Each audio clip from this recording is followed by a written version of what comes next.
اور اس وقت کو یاد کرو جب ہم نے تم سے توریت پر عمل کرنے کے لیے عہد لیا اور تمہارے سروں پر کوہ دور کو لٹکا دیا کہ اب توریت کو مضبوطی سے پکڑو اور جو کچھ اس میں ہے اسے یاد رکھو، شاید اس طرح پرہیزگار بن جاؤ۔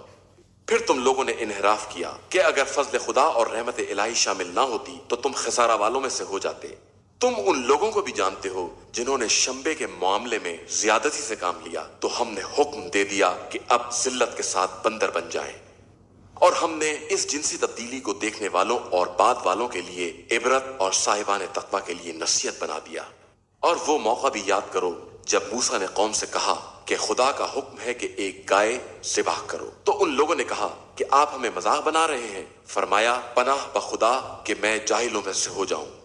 ان لوگوں نے کہا کہ اچھا خدا سے دعا کیجئے کہ ہمیں اس کی حقیقت بتائے۔ انہوں نے کہا کہ ایسی گائے چاہیے جو نہ بوڑھی ہو نہ بچہ، درمیانی قسم کی ہو۔ اب حکم خدا پر عمل کرو۔ ان لوگوں نے کہا کہ یہ بھی پوچھئے کہ رنگ کیا ہوگا۔ کہا کہ حکم خدا ہے کہ زرد بھڑکدار رنگ کی ہو جو دیکھنے میں بھلی معلوم ہو۔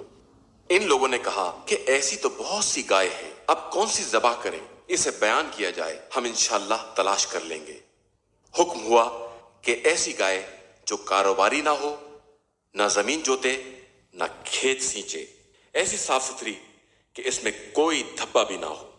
ان لوگوں نے کہا کہ اب آپ نے ٹھیک بیان کیا ہے۔ اس کے بعد ان لوگوں نے ذبح کر دیا، حالانکہ وہ ایسا کرنے والے نہیں تھے۔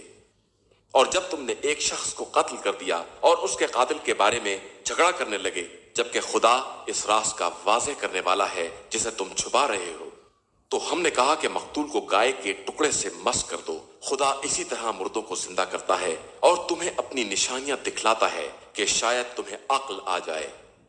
پھر تمہارے دل سخت ہو گئے جیسے پتھر، یا اس سے بھی کچھ زیادہ سخت، کہ پتھروں میں سے تو بعض سے نہریں بھی جاری ہو جاتی ہیں اور بعض شگافتہ ہو جاتے ہیں تو ان سے پانی نکل آتا ہے، اور بعض خوف خدا سے گر پڑتے ہیں، لیکن اللہ تمہارے اعمال سے غافل نہیں ہے۔